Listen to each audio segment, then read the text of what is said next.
Pada saat 1980-an itu dibentuklah IULA ASPAC. IULA International Union Local Authorities Asia Pasifik. Pak Presiden ya, Pak Soeharto, kebetulan pada saat itu gubernurnya Pak Wiyogo ya, itu memberikan seperti instruksi lah, semoga sekretariat dari IULA ASPAC ini bisa ada di Jakarta. Karena kita berafiliasi kuat dengan PBB ya, United Nations, dan UCLG sendiri adalah sebagai koordinator dari aspek seluruh local governments yang ada di United Nations. Misalnya SDGs ya, tadi sampaikan juga oleh Bang Riko, ada tujuan pembangunan berkelanjutan. Jadi kami merasa ada ownership lah untuk SDGs ini di semua aktor ya, bukan hanya pemerintah daerah. Tapi kita tambahkan aspek budaya di situ. Itulah yang membuat wisdom local culture itu menjadi suatu komponen yang kuat dan bisa menjadi kapital untuk pencapaian dari SDGs tersebut. Saya ucapkan selamat ya kepada pemerintah Indonesia, Bapak Presiden Pak Jokowi, dan tim beliau lah ya, semuanya yang sudah, termasuk masyarakat Indonesia juga yang sudah melaksanakan G20 dengan sangat sukses ya. Ini popularitasnya tinggi sekali ya, pemimpin kita di level global, di mana dipandang sebagai pemimpin yang berpengaruh ya di dunia. Dan kita juga pernah kerjasama dengan Konrad Adenauer Stiftung untuk program Dilgosi.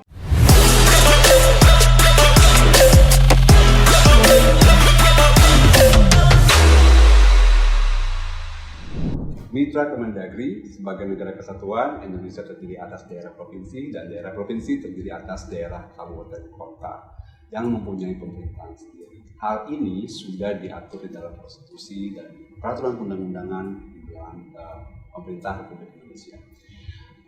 Tentunya pemerintah pusat melakukan pembinaan dan pengawasan jalannya penyelenggaraan pemerintahan daerah baik dari sisi kebijakan maupun program pembangunan.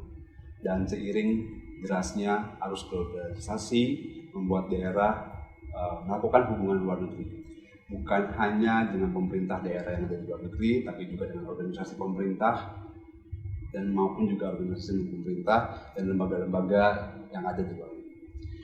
Tidak hanya hal tersebut, berbagai agenda internasional seperti SDGs, HAM, dan komitmen pemerintah pada forum internasional, mau tidak mau, suka tidak suka, memerlukan keterlibatan dan peran aktif dari pemerintah daerah untuk mencapai berbagai isu internal ke dalam kebijakan di dalam pemerintah daerah.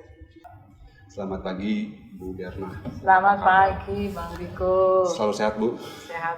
Terima kasih, alhamdulillah. Terima kasih sudah memberikan waktu dan kesempatan bagi kami untuk meliput seperti apa kegiatan UCLG yang berkantor di Indonesia ya. Ya, saya harusnya terima kasih ya karena sudah diundang di acara podcast dari Kemendagri. Iya, Bu. Ini inisiatif yang bagus sekali ya, Bang Riko ya. Saya manggilnya Bang, nggak apa-apa ya? Nggak apa-apa. Karena saya manggilnya Ibu juga kan, nggak apa-apa. Nggak apa-apa.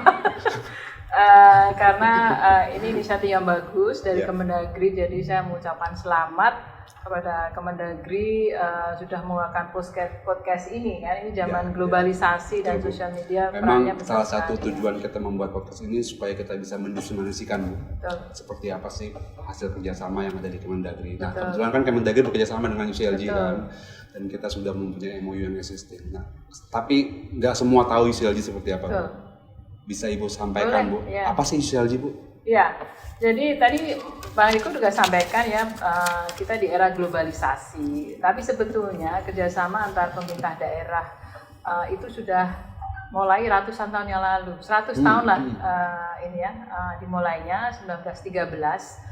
Itu dibentuk suatu organisasi namanya IULA, International Union of Local Authorities. Itu sebelum Perang Dunia Pertama. 1913 sebelum Indonesia berdiri. Iya betul, dan juga tapi mulai di Eropa dulu ya, dan kita tahu juga bahwa negara itu di Eropa ya ada beberapa negara yang dimulai dari kota ya, atau dari settlement atau pemukiman. Dan itu kerjasama mulai 1913. Kemudian ada satu organisasi lagi namanya UTO, United Towns Organization, yang dibentuk 1980-an, dan juga metropolis kerjasama untuk kota-kota metropolitan. itu dibentuk juga 1980-an. Dan 3 organisasi besar ini merger ya tahun 2004 sebagai satu single local government network atau asosiasi, di mana proses untuk membuat itu 3 bersatu itu memerlukan waktu lebih dari 10 tahun. Dan jadi 3 organisasi. Betul. Sebelum tahun 2004 mereka sendiri-sendiri. Belum, betul. Ya, sendiri-sendiri. 2004 akhirnya mereka bersatu. Ya, mereka bersatu. Kenapa mereka bersatu? Karena kalau mereka bersatu, suaranya lebih keras lagi dan suaranya menjadi suara yang united gitu. Makanya namanya seperti United Nations, tapi United Cities and Local Governments. Kenapa kita nggak masukkan hanya United Cities? Karena local government itu kan ada beberapa ya, ada subnational governments, misalnya provinsi, kabupaten, dan even smaller than cities gitu.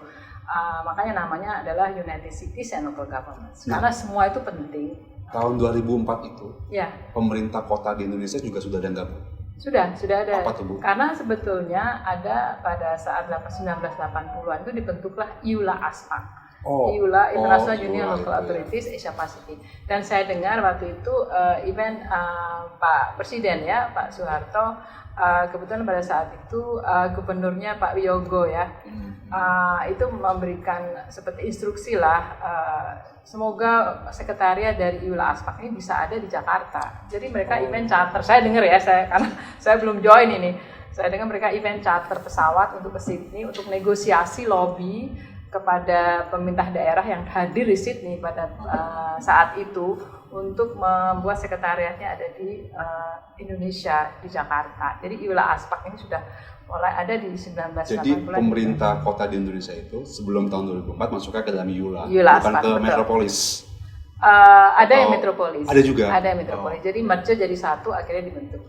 Ya, jadi sudah ada. Jadi sejak tahun 2004, terus yang ASPAC sendiri menjadi UCLG ASPAC. UCLG ASPAC, IULA ASPAC menjadi UCLG dengan merger dengan tetap kantornya memang di Jakarta.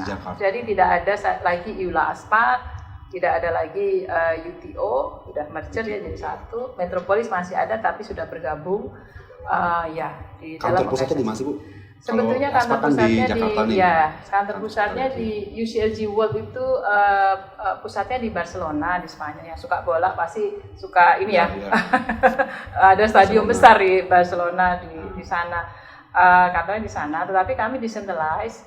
Jadi ada UCLG Afrika, UCLG Asia Pasifik, UCLG Eropa, dan UCLG itu chapter-chapternya. Dan statusnya juga beda-beda. Misalnya UCLG Afrika statusnya adalah organisasi internasional. Dan kami operation di sini dengan kerjasama dengan Kemendagri, kami mencoba untuk melakukan negosiasi dengan pemerintah Indonesia untuk mendapatkan status organisasi internasional. Sebenarnya saya mau tanya itu tapi Ibu udah bingung dulu. Status UCLG sebenarnya di Indonesia seperti apa sih? Betul. Nah kan kalau kita tahu Bu, peraturan undang-undang Indonesia, sebenarnya kalau misalnya organisasi internasional, kalau misalnya di Afrika kan UCLG ASPAC di treatment sebagai UCLG Afrika. UCLG Afrika di treatment sebagai organisasi internasional. Nah, ASPAC kan di sini kan kita belum tahu ya statusnya seperti apa. Betul. Tapi sudah ada usaha untuk kita berdiskusi supaya diakui sebagai organisasi internasional. Nah, kalau dalam peraturan undang-undang Indonesia, sebenarnya organisasi internasional itu kan organisasi antar pemerintah. Betul, antar pemerintah. Daerah itu kan kita anggap sebagai pemerintah. Betul. Karena kenapa? Dia punya kewenangan. Betul. Dia punya diberikan kewenangan juga oleh presiden untuk mengatur kewenangan di daerah.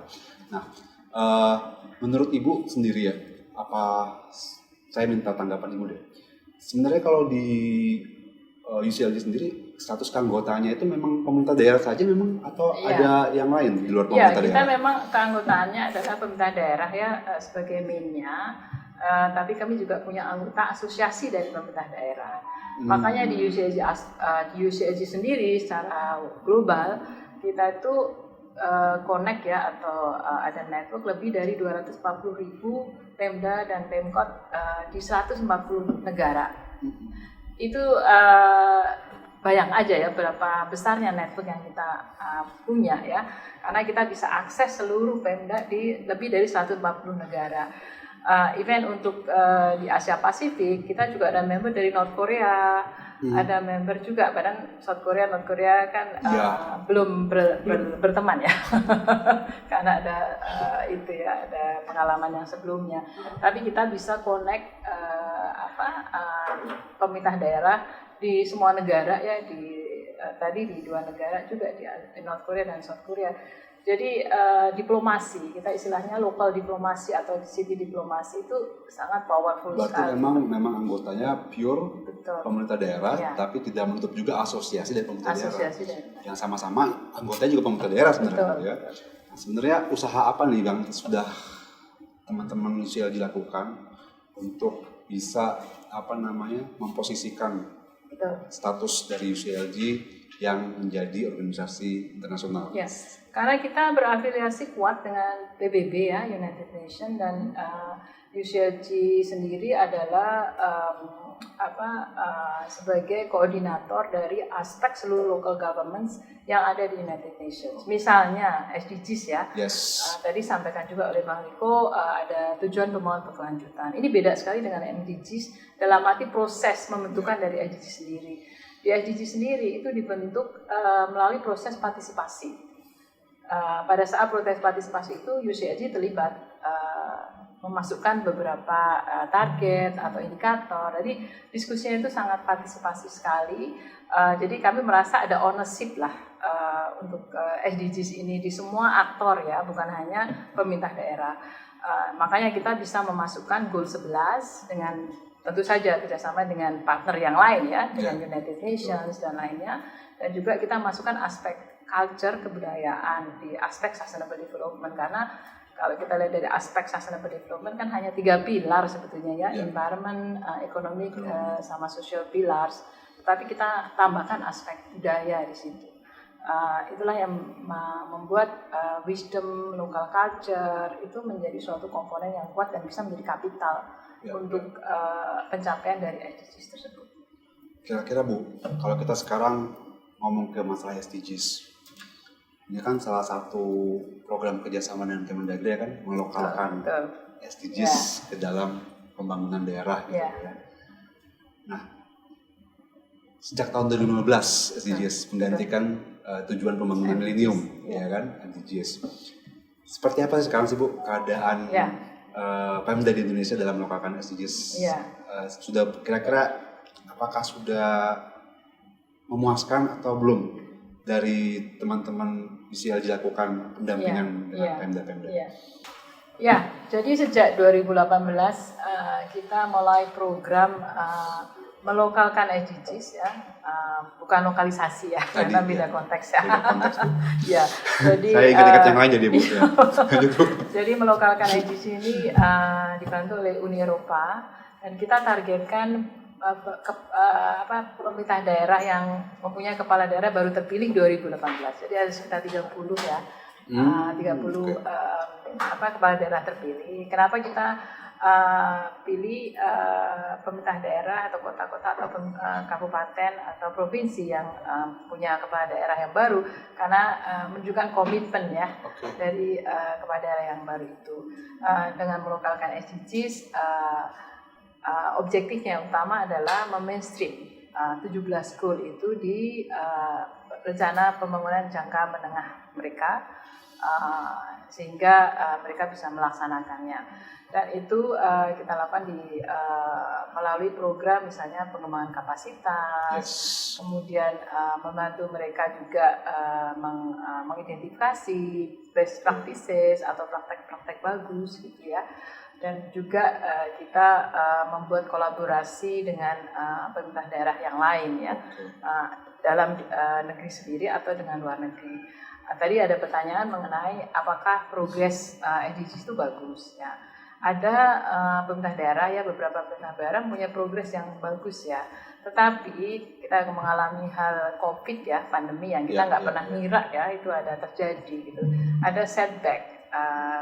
Beberapa goal ya khususnya. Tapi ini bukan hanya di Indonesia saja, tetapi di entire Asia Pasifik ada off track. Beberapa goal itu off track. Misalnya goal 11 itu off track dan juga ada beberapa goal.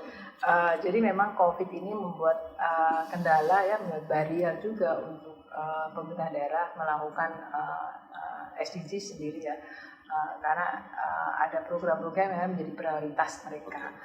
Jadi kita keluarkan modul mengenai ada trade electronic itu, bagaimana melokalkan SDGs, kemudian bagaimana kerjasama itu bisa terlaksana, kemudian juga dengan kita kerjasama dengan Kemendagri, Bappenas dan lainnya. Ini termasuk sukses karena pada saat COVID kita itu mencoba mengubah mindset kita ya, bagaimana SDGs program ini tetap berjalan. Pada saat itu kan tidak ada face to face interaction ya, betul. Jadi kami physical distancing.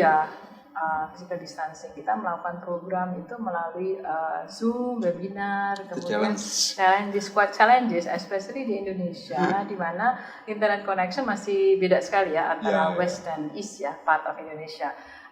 Tapi kita juga melalui Zoom ini kita juga ada rasa keberuntungan, ada opportunities lah di situ. Karena dengan sistem ini kita bisa menggabungkan best practices yang di luar dan bisa dipelajari di Indonesia. Misalnya untuk COVID sendiri ya, kita adakan webinar itu hampir tiap 2 minggu sekali dengan luar negeri, dengan domestik sendiri. Ya, betul. Bu, selain COVID Bu ya, tantangan untuk mencapai SDGs itu apa sih Bu? Sebetulnya ada beberapa ya, yang pasti juga data collection itu sangat nggak semua. Akurasi data juga pengumpulan data belum maksimal, dan aspek lain yang juga sangat penting adalah financing karena kita tidak bisa mengandalkan funding dari APBD saja untuk pelaksanaan SDGs yang 169 target itu dengan lebih dari 200 indikator. Jadi kita harus punya inovasi-inovasi yang bisa membuat SDG ini terlaksana dengan baik ya. Dan kita juga, saya mau sampaikan juga ada program yang kita lakukan dalam hal melokalkan SDGs adalah pembuatan VLR. Mungkin yang masih belum banyak tahu ya soal SDGs, tiap tahun ya diharapkan sebetulnya pemerintah pusat itu mengeluarkan suatu review atau report ya, yang namanya VNR, Voluntary National Review. Tapi ini voluntary review, jadi bukan mandatory atau obligation dari United Nations, sehingga Indonesia setiap 2 tahun ya, hampir rata-rata setiap negara 2 tahun sekali. Dan kami membantu program yang namanya VLR, Voluntary Local Review di Surabaya dan di Jakarta. Dan juga kita ini individual local government ya, tapi kita juga bantu VSR, Voluntary Subnational sebagai kolektif review dari kumpulan dari local government di negara tersebut. Nah, kita beruntung sekali kerjasama bagus dengan pemerintah pusat. Jadi VLR Surabaya ini masuk di VNR-nya Indonesia untuk pertama kalinya. Itu dan VSR Indonesia juga masuk di situ sebagai referensi. Jadi kami sangat senang sekali karena perspektif dari local government dimasukkan juga di dalam VNR. Dan sebetulnya kalau kita lihat dari data sendiri, hampir sebagian sekitar 50% lah VNR di level dunia itu memasukkan perspektif local government di situ. Jadi karena kalau kita lihat nggak semua negara, dan ini sempat menurun jumlahnya dari 2016 ke 2019 kalau nggak salah. Dulunya agak tinggi, sekarang agak menurun ya. Saya mungkin kita belum melakukan survei tersendiri ya kenapa. Tetapi kalau kita lihat dari seluruh total SDG sendiri 169 target dan lebih dari 200 indikator itu, hampir 65%-nya harus dilaksanakan di tingkat lokal. Jadi kalau local government tidak terlibat di pelaksanaan SDGs ini, SDGs 65% nggak akan tercapai. Hampir 65% itu memang dikerjakan, diimplementasikan di tingkat lokal. Makanya peran pemerintah daerah sangat penting. Tadi sampaikan tadi selain saya menyampaikan data, keterbatasan data, kemudian financing aspek, juga kapasitas dari Pemda sendiri. Karena kapasitas Pemda kan tergantung juga ya. Kalau political will, political will itu makanya kita ambil 2018 kepala daerah yang terbaru ya. Karena biasanya kalau baru terpilih itu kan semangatnya masih tinggi-tinggi ya Bang ya. Jadi political will-nya relatif bagus ya, tetapi memang pengukuran untuk relatif political will ini sangat tergantung juga dari seberapa jauh bisa terimplementasi. Ya. Semangat sih selalu ada ya. Betul. Tapi seberapa jauh. Tapi nggak cuma kepala daerah juga sih memang Bu ya. Betul. Karena kan ya tadi kata Ibu bilang challenges terbesar kan juga salah satunya financing atau budgeting gitu kan. Berarti kan perlu juga artinya pengetahuan dari DPRD. Iya. Nah, DPRD itu juga mesti link juga terhadap isu-isu jadi saya lupa nambahkan ya, di program Low Class SDGs ini kita juga libatkan parlemen. Kami menandatangani kerjasama dengan PKS Aksi ya di DPR RI. Jadi kita juga siapkan modul, kita sudah selesaikan modul juga. Modul itu ada beberapa modul yang peruntukannya berbeda-beda. Ada untuk anggota DPR, DPRD, kemudian ada untuk Pemda. Jadi kita sesuaikan dengan ini. By the way Bu, ini usaha yang dilakukan oleh ICLG ini apakah ke seluruh Pemda yang di Indonesia apa cuma member yang ICLG itu? Enggak, karena kita punya prinsip inklusif ya. Yes. Inklusif dalam arti bahwa Pemda itu punya right yang sama ya, apalagi semua asosiasi yang ada di Indonesia adalah anggota kami. Misalnya APEXI, APPSI itu anggota kami. Jadi walaupun mereka bukan anggota, tapi mereka anggota dari asosiasi tersebut. Jadi kita libatkan. Dan untuk SDGs ini memang ada 3 secara tidak langsung. Iya, secara tidak langsung. Dan ada untungnya juga, Bang. Misalnya setelah mereka terlibat, mereka jadi tertarik dengan organisasi ini. Mereka akhirnya join. Oh gitu ya? Iya, misalnya Palu nih. Ya? Iya, kayak Palu. Yang Palu yang kemarin kita datang. Yang datang kan pada saat launching public space yang Balaroa. Itu juga setelah ada bencana itu pemerintah daerah di Perancis, mereka dengan spirit solidaritas mereka mengumpulkan dana, dibantulah Palu ya melalui UCG Aspak dan kerjasama dengan asosiasi pemerintah daerah di Perancis ya. Dan kita bukan hanya pembuatan itu Bang, public space, tapi juga ada program economic livelihood, juga ada risk assessment, ada juga penguatan kapasitas dari Pemda tersebut gitu. Jadi dan proses public space sendiri adalah partisipatori, jadi kita melibatkan masyarakat dalam pembuatan atau desain itu. Dan menarik sekali ya, ada memorial wall itu yang gambarnya Rus ya. Dan itu ada nama-nama sekitar 700 korban. Dan masih ingat nama-namanya Bu ya? Iya, makanya saya lihat anak-anak kecil itu. Harus sekali saya pas lagi launching itu Bu. Iya. Jadi anak-anak kecil melihat ada nama siapa, tapi harapan kita sih ruang publik itu menjadi ruang yang mereka pakai bukan hanya untuk sebagai memorial, tapi untuk kegiatan komunitas dan juga tempat bermain anak-anak gitu. Bu, balik lagi ke SDGs kita dulu ya. Balik lagi ke SDGs, ada 17 tujuan, goals, 169 capaian ya, target. Nah, dari 17 tujuan tadi atau 17 goals, kira-kira yang paling berat untuk dicapai Bu, untuk bagi Pemda di Indonesia itu apa Bu? Yang mana Bu? Waduh, pertanyaan sulit. Yang ngomong di Indonesia dulu aja ya. Kita belum ngomongin di luar negeri nih. Iya benar-benar. Hampir semua goals sih kan bisa tercapai, tanpa kemiskinan, tanpa tidak kelaparan. Semua. Kalau kemiskinan mungkin kita agak berkurang ya jumlah kemiskinan ya di Indonesia ya. Jadi mungkin social justice agak sulit. Terus kemudian isu climate change, goal nomor 13. Kesetaraan gender ada perbaikan lah. Kesetaraan gender ya, goal nomor 5 gitu ya. Oh ini ya? Iya. Kemudian yang susah juga sanitasi itu belum ada kemajuan, tapi kita dengan Kemendagri kemarin mungkin Bang Riko ingat ya, kita bantu untuk menggolkan Permendagri nomor 100 ya, yang mengganti nomor 100, nomor 2018 diganti nomor 59 tahun 2021 mengenai standar pelayanan minimum. Iya itu. Kami senang sekali bisa berkontribusi kepada pemerintah Indonesia, khususnya Kemendagri, sehingga SPM itu lebih dipertajam, bisa lebih dipertajam dan targetnya jelas. Usaha untuk bagaimana kita bisa pemerintah daerah memberikan public services minimalnya lah pada masyarakat. Jadi balik lagi ke dalam SDGs nih Bu, kira-kira nih Bu ya, 2030 itu tenggat waktu untuk SDGs gitu ya. Kita nggak tahu apa program pembangunan apa lagi yang disurahkan oleh PBB setelah dari SDGs ya. Kira-kira 2030 seperti apa Bu? Apakah memang akan tercapai di Pemda atau hanya beberapa Pemda saja? Dari pengamatan Ibu nih. Saya optimis ya, tapi juga realistis. Kemarin memang COVID itu cukup membuat delay ya beberapa pencapaian ya. Tetapi untuk mencapai 100% kayaknya sulit.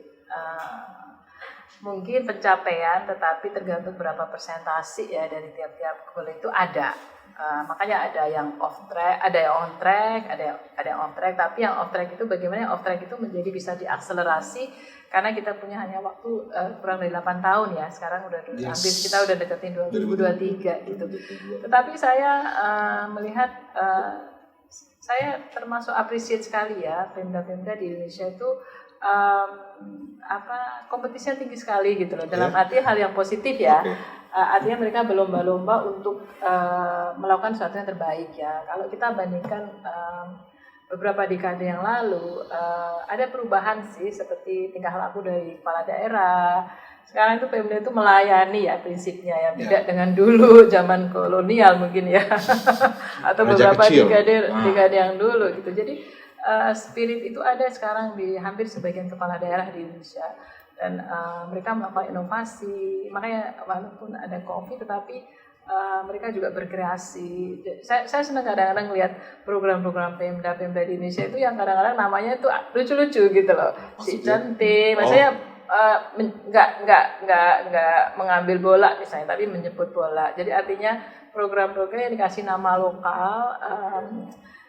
Tapi membuat masyarakat tahu ya hal tersebut, semoga dan kemudian menjadi populer dan terlaksana, jadi mudah diingat oleh pemerintah, maksudnya masyarakat dan yang lainnya. Dan ada lagi program inovasi daerah ya dari Kementerian. Itu saya pikir sangat bagus sekali, dan dari kita juga inovasi-inovasi ada sampai sekarang itu kita masih ada website localization of SDGs di mana semua praktek-praktek cerdas ada di situ. Jadi mereka bisa explore juga dan untuk mendiseminasikan, mereplikasi. Apa nama program? SDGs localization of SDGs tadi. Walaupun program udah selesai tahun lalu 2021, tapi kami tetap committed ya. Jadi masih tetap ada. Bu, berarti kan UCLG Aspak yang kantor sekretariatnya di Jakarta ini Bu, kan nggak cuma ngurusin Pemda di Indonesia. Oh enggak. Ya. Berarti kan di luar negeri. Salah satu juga program lokasi SDGs ya. Iya betul. Nah, yang mau saya tanyakan ini, kalau di luar negeri sendiri Pemdanya seperti apa Bu? Yang untuk mencapai SDGs, yang mana yang kira-kira masih perlu dipicu untuk pencapaiannya lebih cepat, yang mana yang menurut Ibu juga bisa bagus dan Indonesia mesti belajar dari Pemda tersebut. Iya. Kita cover lebih dari 24 negara ya di Asia Pasifik. Ya, khususnya di Asia Pasifik. Kita bagi jadi 4 sub-regions. Jadi Southeast Asia yaitu ASEAN, Asia Tenggara, makanya kita ada ASEAN Men's Forum ini ya. Kemudian ada juga Southwest, itu Pakistan, Bangladesh, Nepal, Maldives dan lainnya. Dan ada Northeast ya. Kita masuk China, Japan, South Korea, North Korea, dan yang satu Australia, New Zealand, Pacific Islands countries ya. Di Asia Pasifik sendiri sudah ada review ya untuk pencapaian SDGs. Memang hampir semua tadi saya sampaikan nggak semua on track ya untuk perbandingan dari semuanya itu. Tetapi ada Pemda-Pemda atau kota atau daerah lain yang mengalami juga progres ya dalam pencapaian SDGs di sektor macam-macam ya. Misalnya di sektor air dan sanitasi itu yang pasti udah tercapai ya untuk negara-negara seperti Jepang dan Korea Selatan ya. Walaupun untuk kesetaraan gender mungkin Indonesia bagus ya, lebih bagus, tapi kita kan bukan untuk membandingkan ya. Dan ada beberapa juga yang bagus untuk housing, misalnya pemukiman, termasuk goal 11 yang mengenai mobility, transportasi. Mereka mempromosikan public transport, dan ini juga kita lihat progresnya di Indonesia, misalnya di Jakarta ya dan lainnya. Jadi setiap daerah itu punya challenges yang sama sebetulnya, financing, kemudian kapasitas. Jadi ada bisa melakukan pertukaran atau pembelajaran bersama untuk SDG, dan ini kan goal global ya, universal ya, artinya no one left behind slogan dari SDGs ini. Bukan hanya sebagai slogan, tetapi bagaimana melaksanakan itu kan, makanya mempermudah. Itu tujuan juga kan, kemitraan jejaring networking. Iya. Nah, kira-kira Bu, ini kan juga ngomong-ngomong soal networking juga. Dan baru-baru ini Indonesia menjadi presidensi event G20, di mana dalam event G20 itu ada Sherpa juga G20. Dan yang menjadi yang menjadi chairs-nya itu DKI Jakarta, sama co-chairs-nya Jawa Barat ya. Nah, kira-kira Bu, dari beberapa komitmen Bu, atau yang dihasilkan dari di forum G20 ya, relevansinya untuk di Indonesia seperti apa Bu? Beberapa komitmen tersebut Bu? Mungkin pertama-tama saya ucapkan selamat ya kepada pemerintah Indonesia, Bapak Presiden Pak Jokowi dan tim beliau lah ya, semuanya yang sudah, termasuk masyarakat Indonesia juga yang sudah melaksanakan G20 dengan sangat sukses ya. Ini popularitasnya tinggi sekali ya pemimpin kita di level global, di mana dipandang sebagai pemimpin yang berpengaruh ya di dunia. Karena salah satunya ada kesuksesan dari G20 ini. Saya sebagai orang Indonesia juga bangga sekali ya, karena negara kita melaksanakannya dengan sukses. Untuk Urban 20 sendiri ini salah satu sebetulnya vehicle ya, atau alat kita untuk mengadvokasi, karena ada satu modalitis ya dari UCLG adalah mengadvokasi pentingnya peran dari kota dan daerah dalam pembangunan berkelanjutan. Makanya kita melalui UCLG sebagai container dengan C40, awalnya dimulai dari kepresidenannya Perancis ya, dan kemudian Argentina melalui wali kota Paris dan wali kota Buenos Aires membuat bersama dengan convener UCLG dan C40 Urban 20 untuk meng-highlight betapa pentingnya urban, karena hampir lebih dari 50% penduduk dunia live in urban. You like it or not, most people will live in urban area, more than 50%. Itu. Jadi itulah yang kenapa Urban 20 menjadi juga top priority dari UCLG sendiri. Kita sukses kemarin ya Bang ya untuk pelaksanaan Urban 20.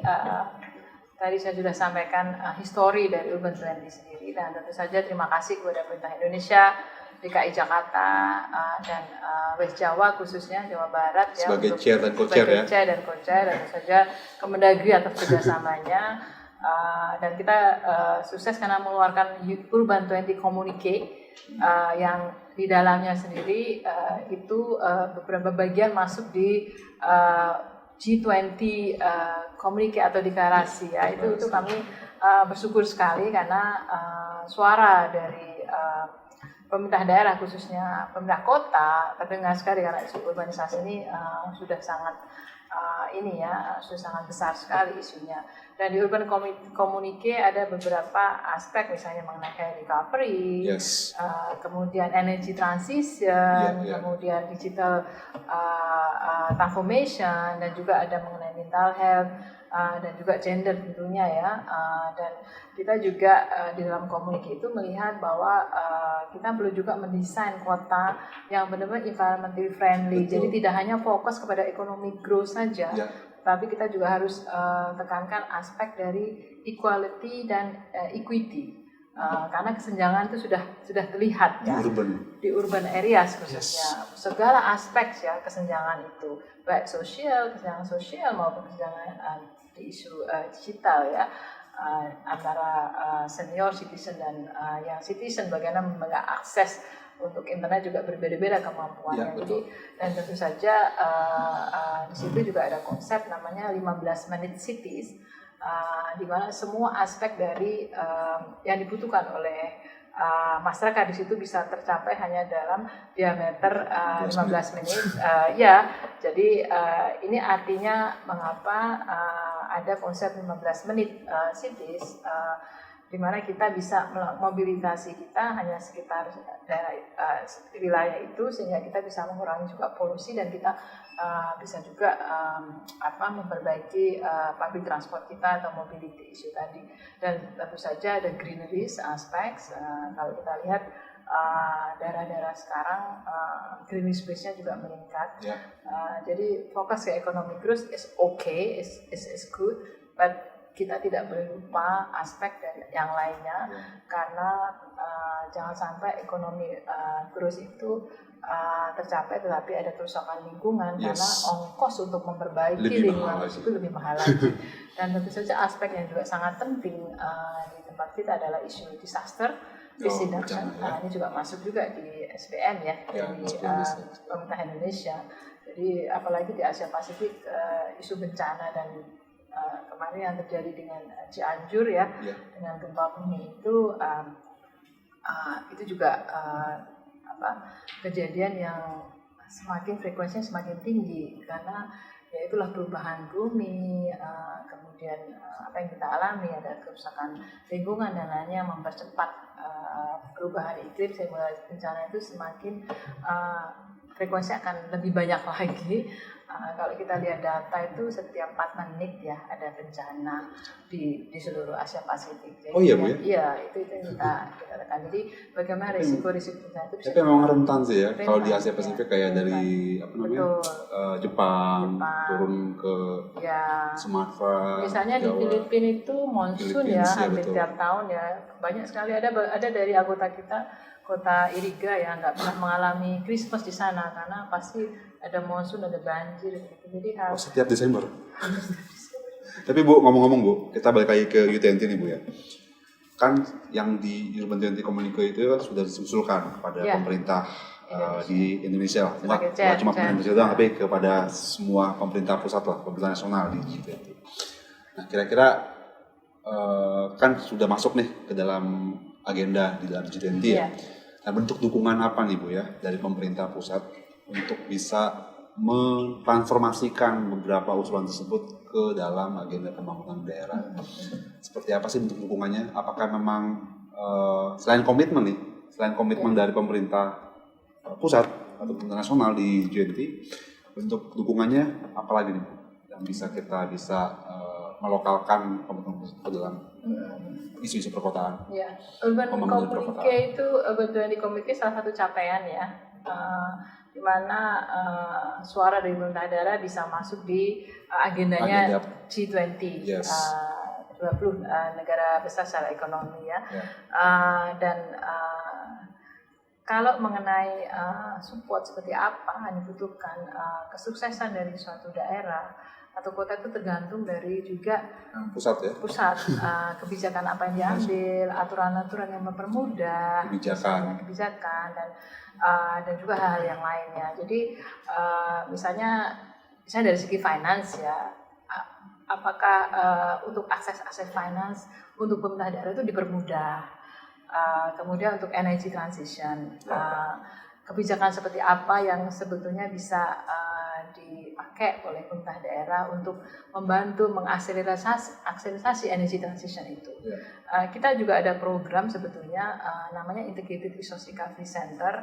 Ini juga contoh yang nyata ya, karena kita sudah lakukan bagaimana sampah organik itu diubah menjadi energi, sumber energi ya, sumber energi dan connect dengan pasar-pasar. Bayangkan aja, hampir 60% organic waste itu kan ada di kota ya, atau di daerah gitu ya.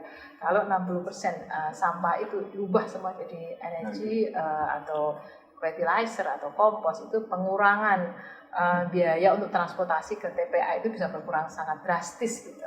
Jadi lagi. Iya, jadi maksud saya sebetulnya apapun yang kita targetkan mengenai misalnya zero waste, sampah nol, ya artinya nol ke TPA atau target-target yang lain, misalnya air pollution yang berkurang secara drastis, itu bisa semua. Tetapi itu tidak bisa tergantung hanya dari pemerintah daerah sendiri. Itu perlu kolaborasi, perlu partnership dengan semua pihak, termasuk private companies untuk financing aspek dan lainnya, multilateral agencies, multilateral development. Tadi saya sebenarnya mau singgung itu juga, Bu.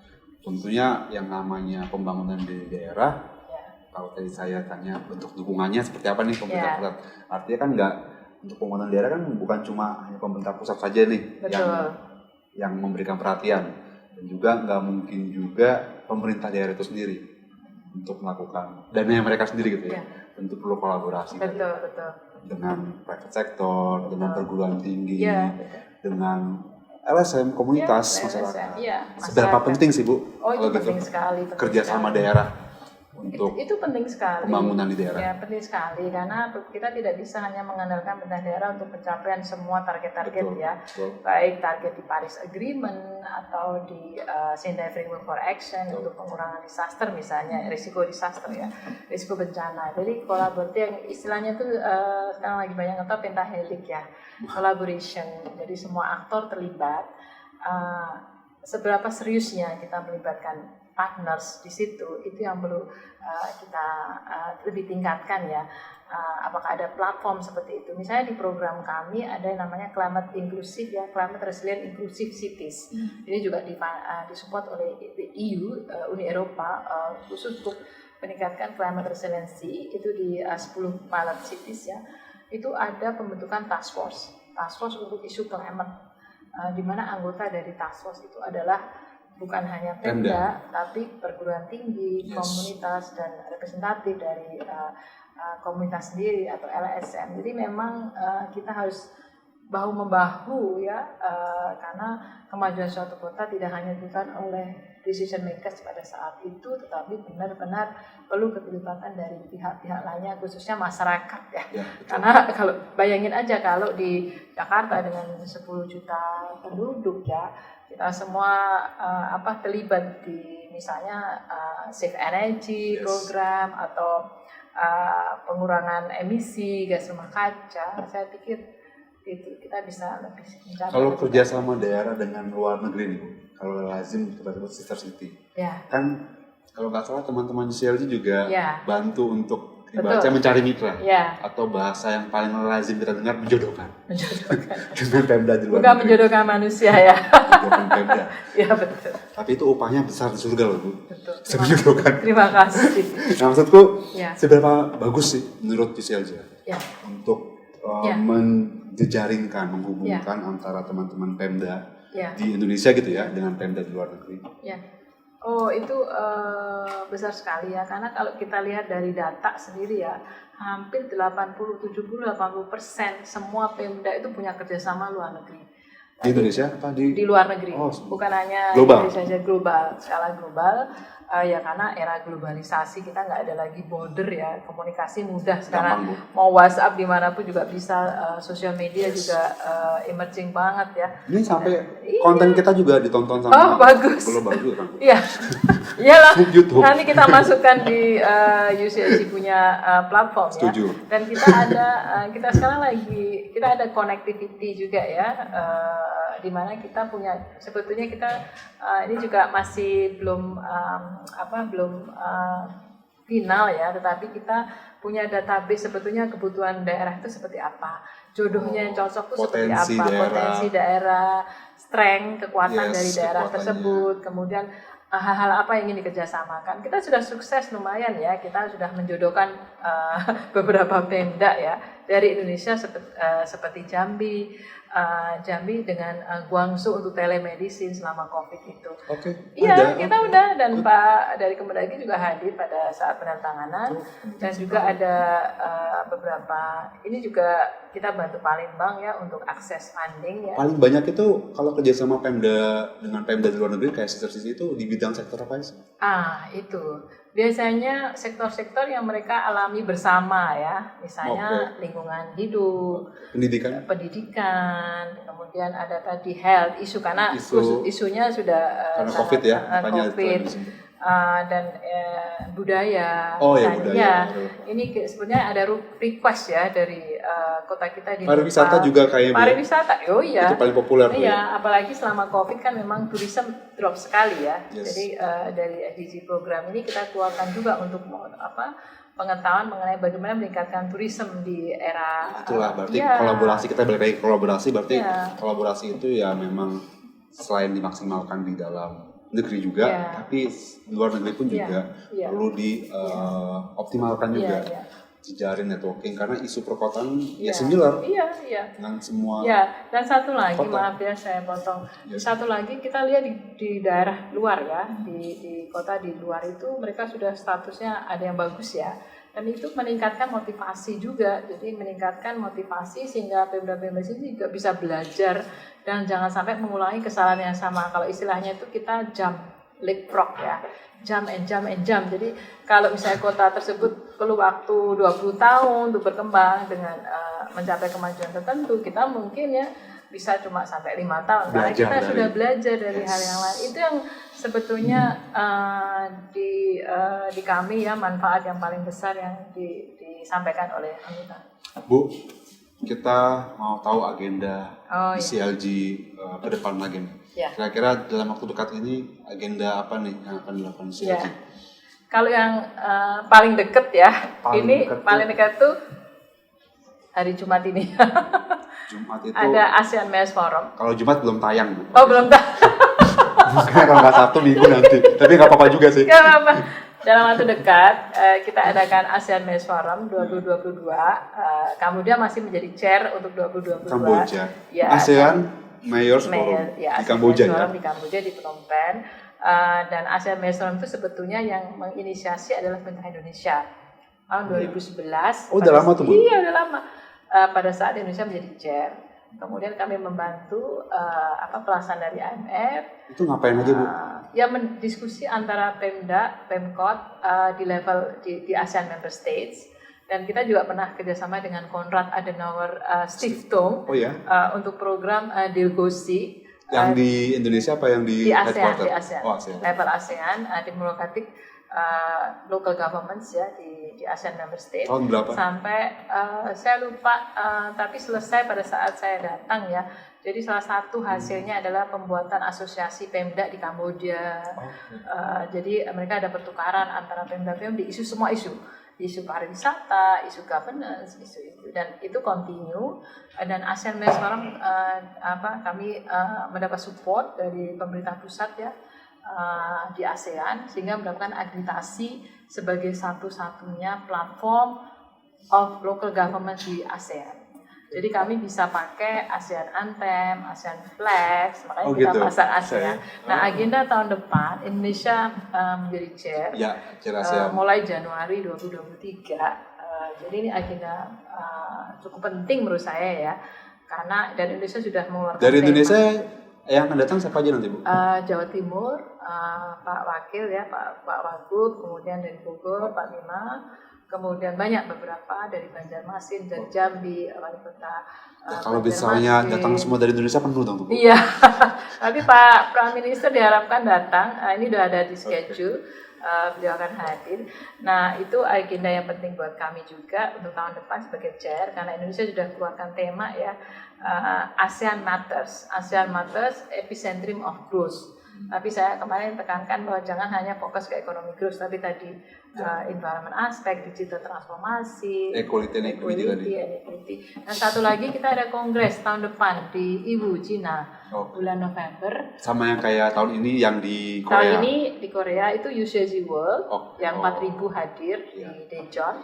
Tahun depan khusus untuk UCG Aspak di Iwu, Cina. Itu bulan November, dan kami ada executive bureau meeting juga di Nepal. Kalau ada agenda bisa lebih dari 10. Ramai ya, berarti ya tahun depan aja sudah Kemendagri, Pak Menteri semoga suatu saat lah bisa hadir di acara. Dan kita pun juga masih banyak juga di agenda tahun depan, Bu. Salah satunya perpanjangan MOU. Oh iya, betul Pak. Betul Pak, itu Juli ya. Iya, Juli udah habis ya. Semoga bisa smooth juga ya. Betul. Seperti sebelum-sebelumnya. Semoga nanti bisa. Dan kita terima kasih sekali lagi kepada Kemendagri. Yang pasti Pasker ya kerjasama selama ini dan juga Bangga dan yang lain di Kemendagri ya. Kami terima kasih sekali dengan Bangga, smooth sekali kerjasama kami baik. Jenderal Bina Pembangunan Daerah. Betul. Baik Bu, kalau begitu nih kita mau mengakhiri podcast kita nih Bu ya, obrolan kita. Sebelum diakhiri Bu, kira-kira Ibu ada yang mau disampaikan kah terkait dengan beberapa agenda yang sudah kita lakukan bersama, contoh di U20, contoh program kegiatan Ibu yang lokal SDGs, contoh kayak program-program yang untuk memitrakan Pemda dengan Pemda di luar negeri dan sebagainya. Nah, kira-kira dari obrolan kita semua, Ibu bisa rangkum apa? Silakan. Ya, saya merasa bahwa Pemda-Pemda kita sudah progres bagus ya, dengan inovasi-inovasi yang bagus, dengan semangat yang ini ya, dan kerjasama yang bagus ya dengan semua pihak. Walaupun ada pandemi, tetapi mengambil kesempatan ya yang bagus dan banyak sekali yang sudah dihasilkan. Jadi tetap semangat, walaupun nanti kedepannya mungkin situasi global masih seperti yang terjadi selama ini, tapi kita tetap harus semangat. Dan saya selalu sampaikan kepada kepala daerah bahwa you are in good position to decide many things, so please decide right. Itulah yang mungkin perlu, di mana semua keputusan yang kita ambil akan mempunyai konsekuensi ya. Jadi keputusan perlu diambil dengan tepat dan tentu saja memikirkan semua hal-hal. Baik, Bu Berna, saya kira tadi sudah banyak beberapa hal yang kita diskusikan yang bisa menginspirasi para mitra Kemendagri, dan kita juga tahu bahwa memang namanya isu perkotaan itu tidak bisa dilakukan dalam sekejap. Pasti butuh proses dan juga butuh dukungan dari beberapa pihak. Sekali lagi saya ucapkan terima kasih Bu, semoga kedepannya kita bisa banyak menghasilkan berbagai achievement bersama ya dengan Kemendagri dan UCLG, dan rencana-rencana ke depan semoga semakin sukses. Yang tadi Ibu bilang pertemuan di China, perpanjangan MOU, terus nanti ke depan juga ASEAN Mayors Forum yang hari Jumat ya. Semoga itu pun juga bisa berjalan dengan sukses. Sekali lagi saya ucapkan terima kasih atas perkenan waktu Ibu untuk bisa berbincang bersama kami. Nah, mitra Kemendagri, itu tadi perbincangan kita dengan Ibu Dr. Berdadia Irawati Chandra Dewi, bagaimana usaha teman-teman UCLG untuk melokalkan tujuan pembangunan berkelanjutan ke dalam program pembangunan daerah dan juga membangun jaring pemerintah daerah dan pemerintah daerah di luar negeri. Nah, tetap dukung kami mitra Kemendagri dengan cara subscribe, like, dan komen YouTube channel Pusat Fasilitasi Kerjasama, dan juga tetap follow IG Kemendagri yaitu di Orkes Fasker Official. Di sana banyak sekali beberapa artikel-artikel seru dan juga konten-konten menarik, dan juga pasti ada juga giveaway yang masih kita sediakan, salah satunya yang ada di meja ini kepada mitra Kemendagri. Caranya lihat di dalam konten-konten sebelumnya di dalam podcast Fasker Official. Demikian saya akhiri konten podcast kita kali ini. Terima kasih Bu Berna. Sama-sama. Salam kerjasama.